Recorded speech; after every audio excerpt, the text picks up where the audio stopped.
You know I'm a big believer in Nvidia, maybe the biggest. I love them for their graphics chips that enable what's currently the hottest hobby in American gaming. And I love them for their data center exposure because the cloud's on fire and they're the best. I love them for so much. Well, hey, that's why I named my dog after them. But we just got another big positive here to like Nvidia about. Over a year ago, Nvidia announced it was buying Mellanox. That's an Israeli chip maker with a major data center exposure. Wall Street's been desperate for this deal as it's poised to give the company a nice earnings boost. But unfortunately, the deal became a casualty of the trade wars. Chinese regulators held it up for no particular reason, except I felt retaliation. Finally, earlier this month, they got Chinese approval, just like Jensen Huang said they would. And earlier today, Nvidia closed on its purchase of Mellanox. Now, the stock's already up nearly 65% from its lows last month. But could it have even more upside? Let's check in with Jensen Huang. He's the visionary founder, president, and CEO of Nvidia to get a better sense of where his company's headed post-Mellanox. Mr. Huang, welcome back to Mad Money. Jim, great talking to you. I hope you're well. Oh, Jensen, same. I know that you've taken care of all your people, and it sounds like so far so good. Yes, everybody is safely at home, and we're taking care of our people. Well, that's you. That's you all over. Let's talk about this deal because you told us that this would be passed. I questioned it because I was so worried, but you said, do not worry, Jim. Now, it has given you, from what I can tell, it will optimize your data center scale workloads, and you are very excited about the accelerated computing platform with Mellanox's world-renowned accelerated networking platform. Now, in English for our viewers, you must tell them why this is such a great deal. Yeah, this is a home run deal. Man, I've been dreaming about this. You know, the most important computer today is the data center. It is the epicenter of the computer industry. And the most important applications that run in the data center today are AI application and big data analytics application. Doing computation on artificial intelligence neural networks and moving huge amounts of data around is what drives the data center architectures today. And so we're combining and the leaders of AI computing and high-speed networking and data processing into one company. And so this is really quite extraordinary. We've gained end-to-end expertise in the data center, from computing to networking to storage to security processing. Our footprint is much larger than before. We have much greater scale. And so with that, hopefully we could accelerate the innovation and create amazing things for data centers going forward. It does sound like beyond just what data centers can do, just as a kind of a commonality, you are very much involved with trying to solve COVID-19 and defeating it with just plain sheer brilliance and technology. Yeah, if you look at COVID-19, this is something that we had to respond quickly, and accelerated computing helped you do that. We were involved in every aspect of fighting COVID-19, from mitigation to containment to testing and tracking. In mitigation, supercomputing centers were using it to filter from hundreds of thousands of different biomolecule options to figure out which one of them have high likelihood of being effective. We were using our supercomputers to do molecular dynamics simulation to understand the mechanics of the virus. Our genomics computing platform was used to sequence the virus in the beginning. And so for mitigation, understanding the virus better, using our high-performance computing platform, and then to containment. In containment, we have robots, NVIDIA-powered robots that are just roaming around the hallways, disinfecting with ultraviolet or disinfecting with sprays.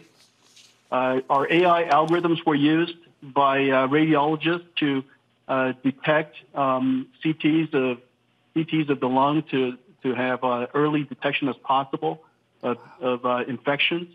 And then now people are setting up all kinds of AI infrared cameras to detect elevated body temperature, as soon as possible, so that we can identify the people that are infected and keep them quarantined. Well, oh man, just across the board, there's just thousands of projects ongoing on COVID-19. As you know, COVID-19 is not just COVID-19. This is everything that we're going to learn about fighting COVID-19, from mitigation, containment to living with it long term.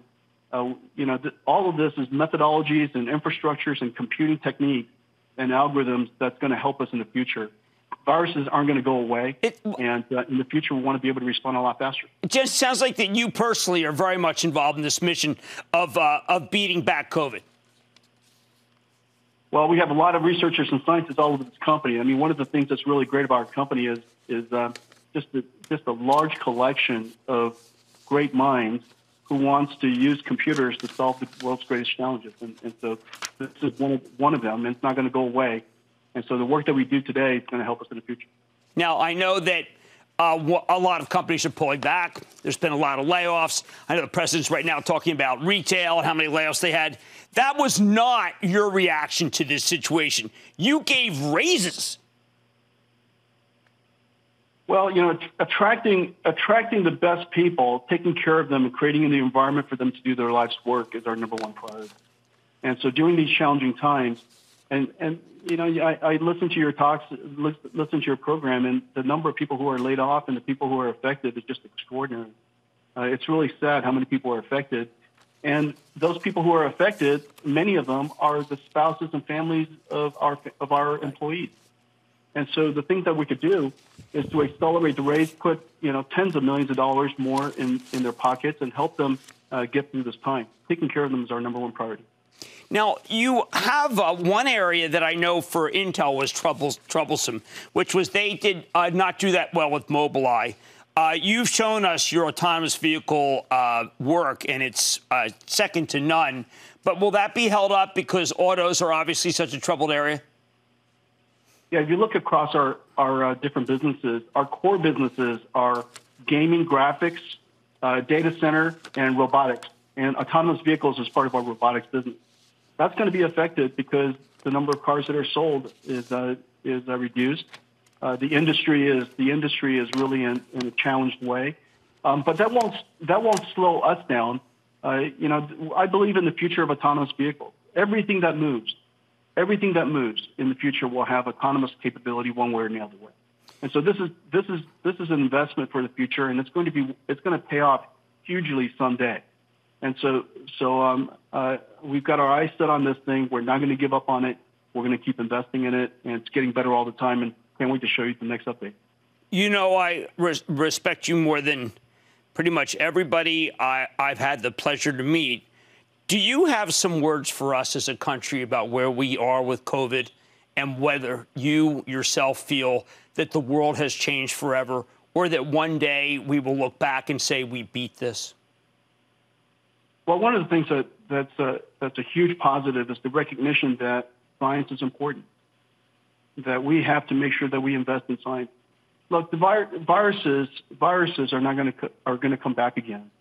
Our ability to detect them early, to mitigate it as quickly as possible, find a vaccine much faster than we can today, and if anything were to happen, to create a condition by which we can contain it, and then to be able to live with the fact that there are viruses that are going to be coming all the time. And so we have to invest in science. We have to understand infectious diseases. We have to develop computing systems and infrastructures and expertise all over the world to make sure that we could mitigate and contain it when it comes. And so all of this is just elevating the consciousness of science, the importance of science, and it is so great. It is so great to see all of the healthcare workers and the people who are in the front lines, the people who deliver things to our house, and people who are running the restaurants and keeping the doors open and keeping us fed, and all of those people who are putting themselves in harm's way knowingly every single day, for them to be acknowledged as heroes. These are good things.